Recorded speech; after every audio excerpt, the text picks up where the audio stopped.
Oke. Halo teman-teman, pada kesempatan kali ini saya akan membahas soal latihan statistik yang sudah dilakukan berkaitan dengan distribusi peluang. Ya, jadi tentang distribusi binomial dan distribusi normal. Ya, jadi teman-teman diminta untuk mengerjakan latihan. Di sini ada 4 pertanyaan ya yang berkaitan dengan distribusi normal binomial, dan ada 2 pertanyaan yang berkaitan dengan distribusi normal. Oke, jadi kita akan bahas satu persatu. Oke, yang pertama berkaitan dengan distribusi binomial. Ya, di sini soalnya ya, ibu memiliki 6 apel di tasnya. Apel tersebut bisa dalam keadaan baik atau busuk. Peluang ibu mengambil apel yang baik adalah 80%. Berapa peluang ibu mengambil 3 apel yang busuk? Oke, jadi di sini perhatikan ya bahwa yang diminta di sini adalah peluang apel yang busuk ya. 3 apel yang busuk. Ya, jadi kemarin kita sudah latihan di kelas bahwa di sini kita perlu mencari nilai apa? Ya, nilai P, Q, N, dan K dulu ya, baru bisa dimasukkan ke rumusnya ya. Nah, di sini nilai kita lihat dulu ya di soalnya ya. Peluang untuk baik itu adalah 80% atau 0,8 ya, sedangkan peluang buruk adalah berarti 20% kan, 0,2. Oke. Nah, ini dari sini mana yang P, mana yang Q kira-kira. Ya, jadi dari sini teman-teman bisa lihat kalau kita mau cari yang buruk kan ya, yang busuk ya.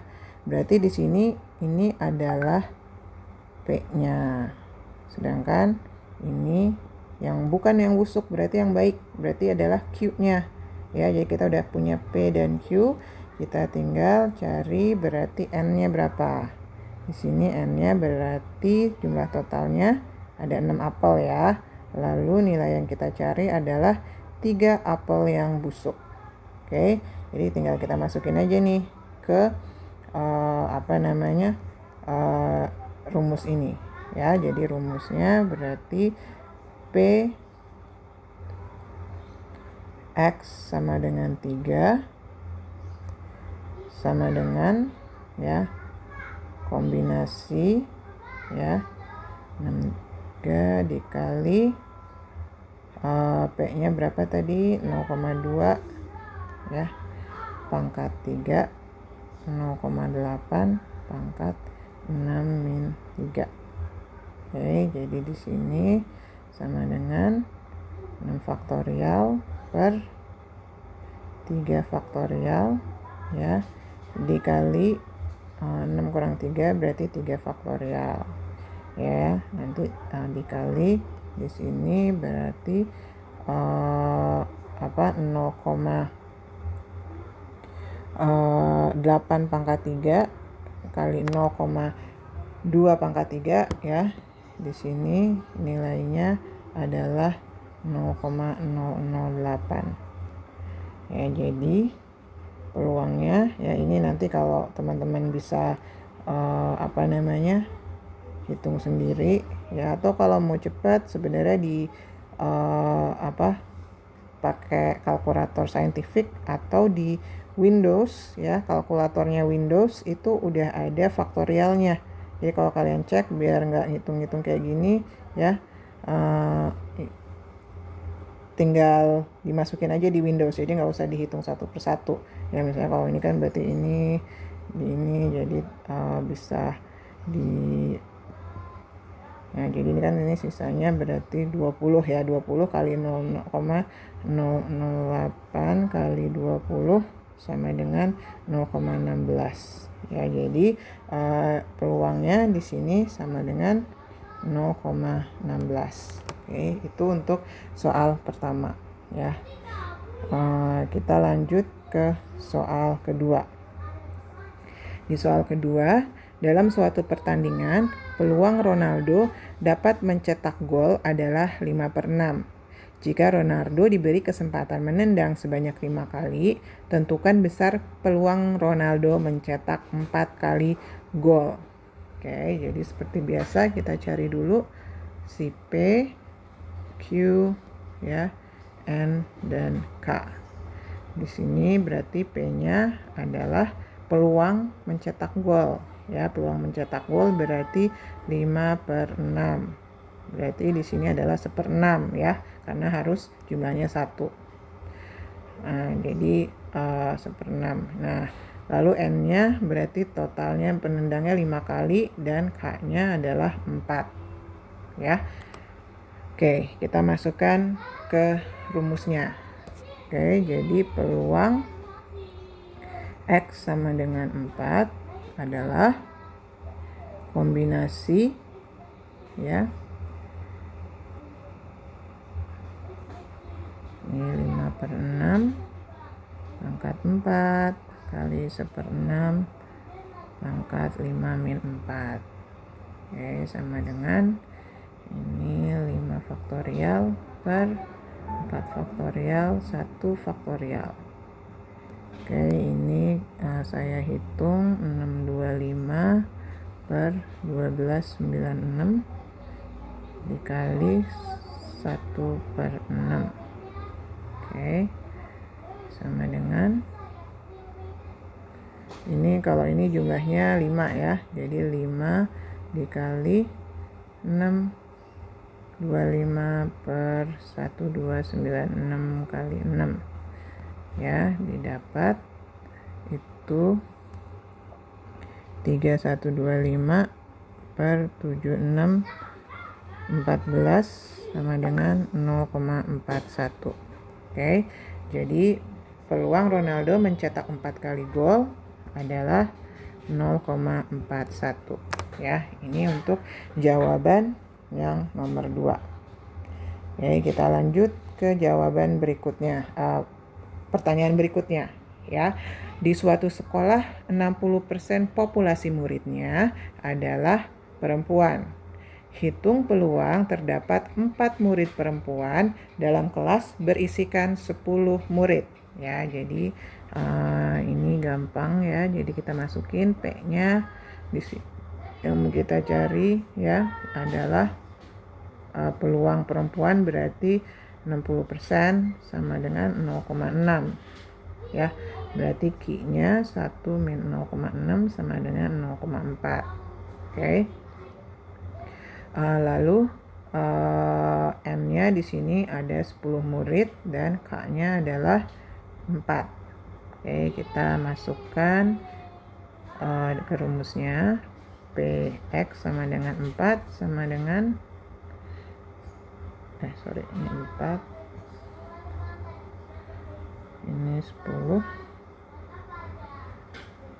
0,6 pangkat 4, 0,4 pangkat 10 min 4 sama dengan 10 faktorial dibagi 4 faktorial dikali 10 min 4 faktorial.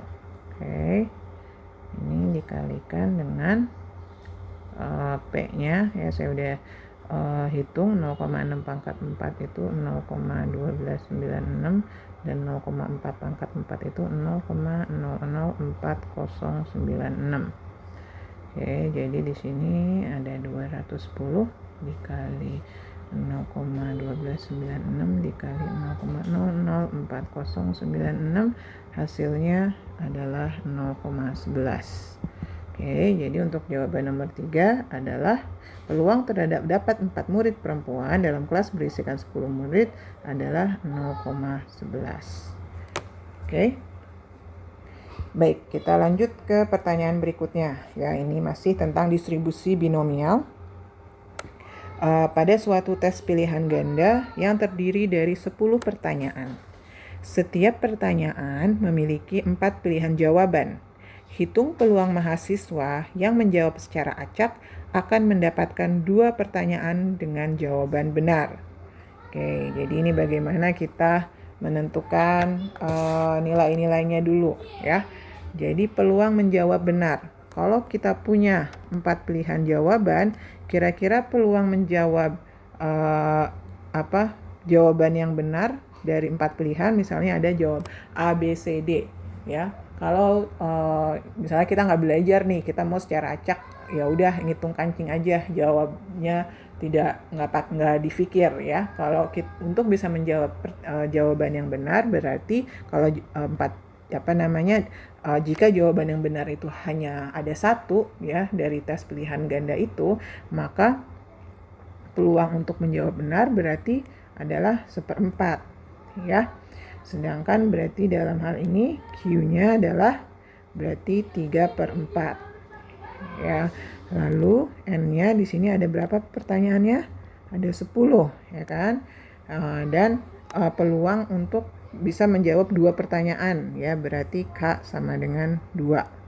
Oke, jadi kita masukkan rumusnya untuk mencari peluangnya. PX sama dengan 2 sama dengan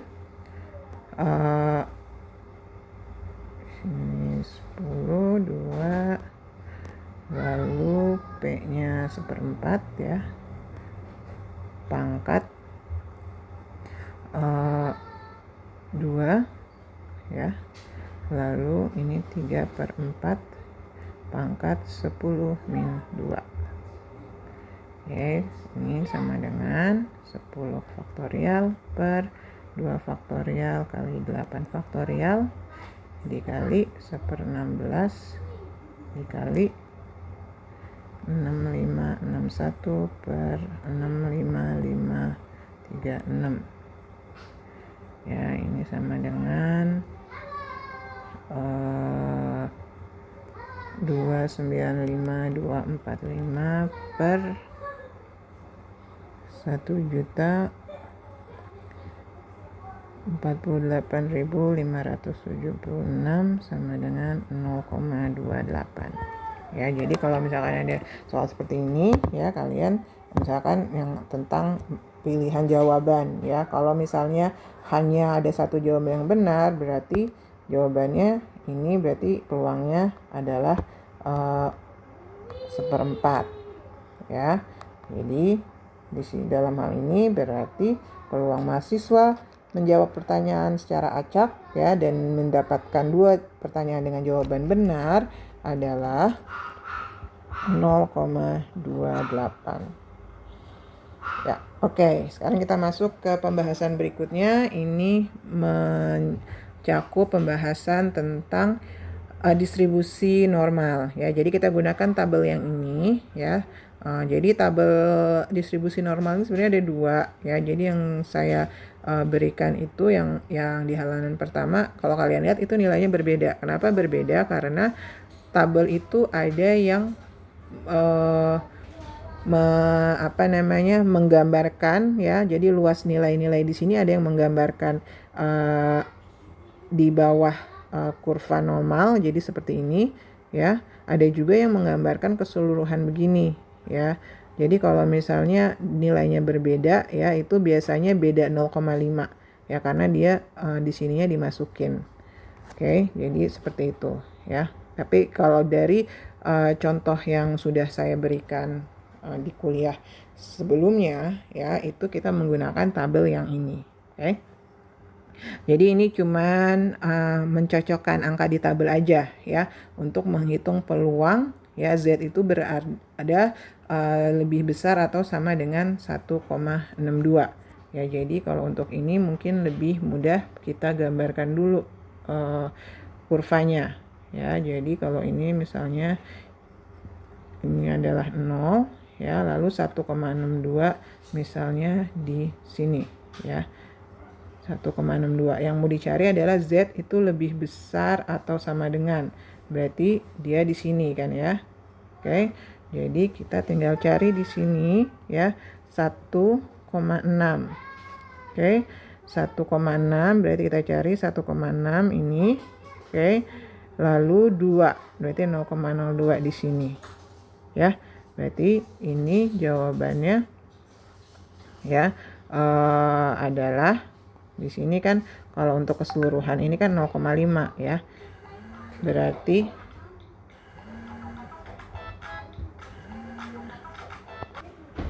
ya Jadi kita lanjutkan lagi untuk mencari peluang Z lebih besar dari lebih besar atau sama dengan 1,62 ya. Tadi kita udah cari di tabelnya ya. Nah, ini kan berarti cuman yang tabel ini ya, dari kalian lihat, bisa dilihat di bisa dilihat di sini ya. Ini kan cuman menggambarkan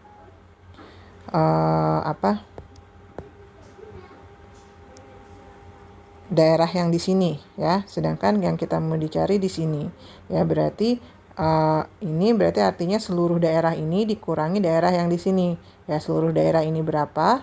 Seluruh daerah ini kan setengah ya. Jadi peluang Z ya itu lebih besar sama dengan 1,62 sama dengan 0,5 dikurang 0,4474 ya. Tadi kan 1,62 udah kita ini kan ya. 1,62. Iya benar, 4474. Oke, di sini berarti adalah 0,0526. Oke. Nah, untuk yang B bisa kita gambarin dulu ya. Ininya. Nah, ini misalkan 0, kita mau cari antara daerah 1,05 ya. Maaf, gambarnya jelek banget. 1,05 ini 2,73. Oke. Jadi kita mau cari daerahnya di antara sini ya kan. Oke, jadi untuk ini kita mau cari di sini, kita cari dulu ya. P-nya itu untuk P 1,05 ya. P 1,05 itu adalah coba kita cek. P 1,05 ini di sini ya. Dan P 2,73 itu adanya di sini. Oke. Jadi kita tinggal kurangi ya. Jadi P itu, peluang P terletak di antara 1,05 atau peluang Z terletak di antara 1,05 dengan 2,73 sama dengan 0,4968 dikurangi 1,05-nya itu 0,3531 ya. Itu sama dengan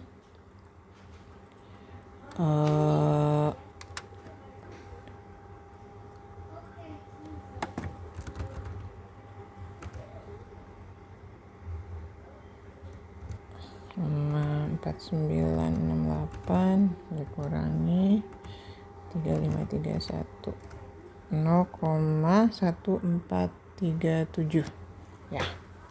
Oke, kita lihat yang C. Yang C kita mau mencari peluang ini 0 antara, misalkan ini min 1,25 dengan di sini 2,65 ya. Berarti kita mencari daerah yang diarsir ini ya kan. Nah, min 1,25 berapa skor Z-nya? Kita cari di sini 1,25 itu ini, dan 2,65 itu adalah ini. Oke. Jadi peluang Z berada di antara min 1,25 ya dan 2,65 itu sama dengan, berarti ini kita tinggal jumlahkan ya. Jumlahkan tadi min 1,5, nilai Z-nya adalah 0,3944 ditambah 0,2,65 itu 0,4960. Oke, jadi jawabannya adalah 0,8904 ya. Oke, jadi kita tinggal harus merujuk pada tabel ini. Oke, jadi itu untuk mencari nilai Z. Nah, dalam konteks sehari-hari, gimana kita mengaplikasikan rumus tadi ya. Jadi misalnya kita bisa mengetahui peluang sesuatu itu untuk terjadi. Misalnya dalam hal ini kita mau mencari peluang unit apartemen terjual dengan harga sekian ya. Jadi di mana kita mengetahui harga jual unit apartemen di gedung apartemen di Sydney mengikuti distribusi normal dengan rata-rata $276.000 dan standar deviasi $32.000. Jadi kita mau cari yang pertama peluang unit apartemen terjual dengan harga lebih dari $206.000. Oke. Jadi yang pertama kita lakukan adalah kita harus mencari Z-skornya dulu ya, atau skor Z-nya ya. Nah, itu kita cari ya. Kalian udah mengetahui rumusnya. Itu adalah X min mu per sigma. X-nya berapa? Coba kita lihat dulu. X-nya berarti di sini adalah rata-rata. Rata-ratanya kan 276.000 ya. Lalu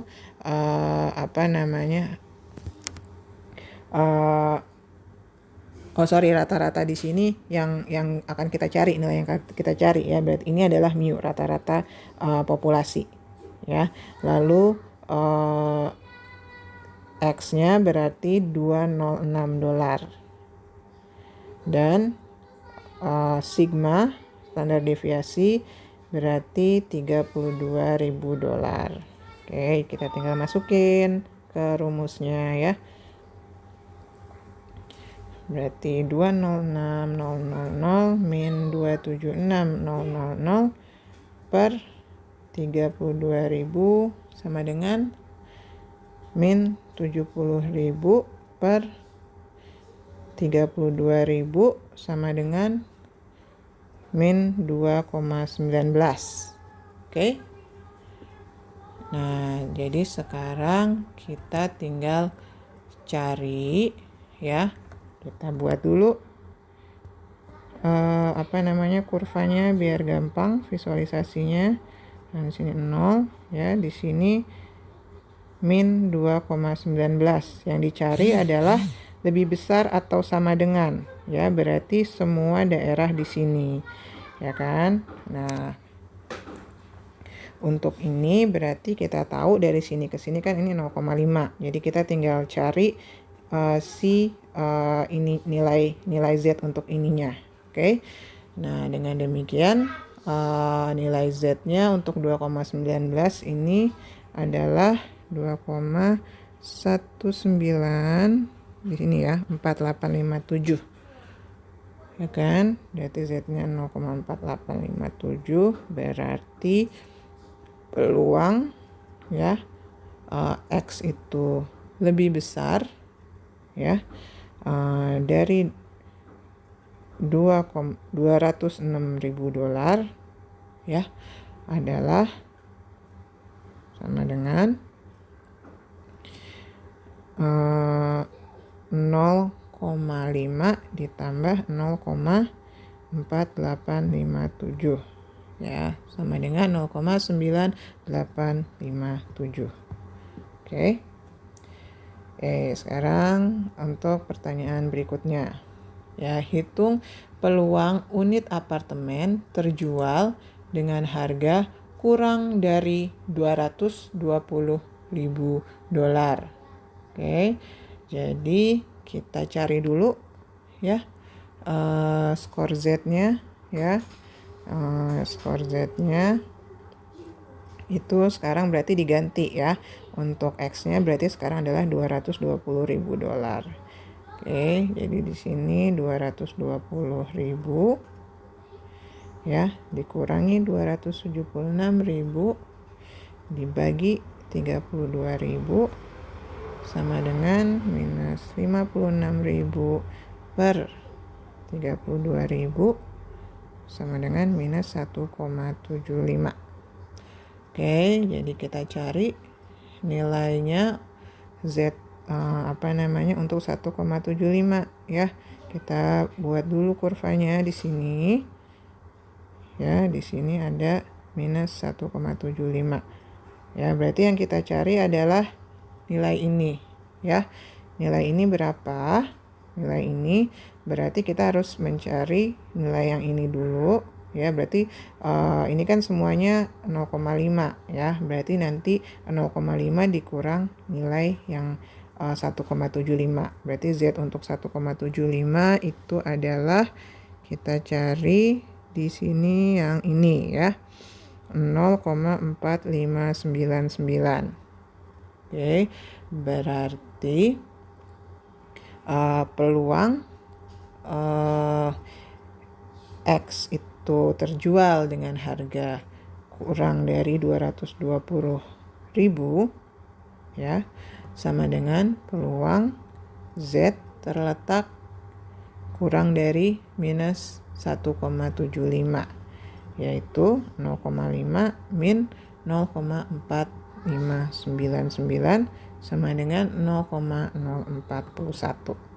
Oke, jadi itu jawaban untuk nomor 6B. Oke, kita masuk ke pembahasan soal terakhir ya. Jadi di sini kita diminta menghitung peluang unit apartemen yang terjual dengan harga lebih dari 250.000 tapi kurang dari 350.000. Oke, jadi di sini ada dua nilai, berarti kita mencari dua nilai Z-nya ya kan. Oke. Nah, untuk mencari nilai Z ya, jadi untuk mu dan sigmanya masih sama ya, tapi kita cari Z-nya. Untuk Z 250.000 dan untuk Z 350.000 ya. Untuk Z 250.000 itu berarti nilainya adalah 250.000 dikurang 276 ya, mu-nya 276 per sigmanya 32.000. Itu nilainya adalah minus 0,81. Sedangkan untuk Z 350.000 itu adalah 350.000 dikurang 276.000 dibagi 32.000 sama dengan nilainya adalah 2,31. Nah, sekarang kita mencari peluangnya ya. Berarti kita gambarkan dulu kurvanya. Oke, 0. Di sini berarti minus 0,81 dan di sini kita punya ya 2,31. Oke, berarti kita mencari luas daerah ini ya kan. Ya, kita mencari Z untuk 0,81 adalah ini ya, 0,2910. Sedangkan Z untuk 2,31 itu adalah 0,4896. Oke. Nah, maka peluang bahwa unit apartemen ini terjual dengan harga lebih dari 250.000 ya, tapi kurang dari 350.000 itu adalah peluang nilainya berada di antara minus 0,081 dengan 2,31, yaitu 0,2910 ditambah 0,4896 sama dengan 0,7806. Oke, ini jawaban untuk soal terakhir ya. Peluang unit apartemen terjual dengan harga lebih dari 250.000 tapi kurang dari 350.000 adalah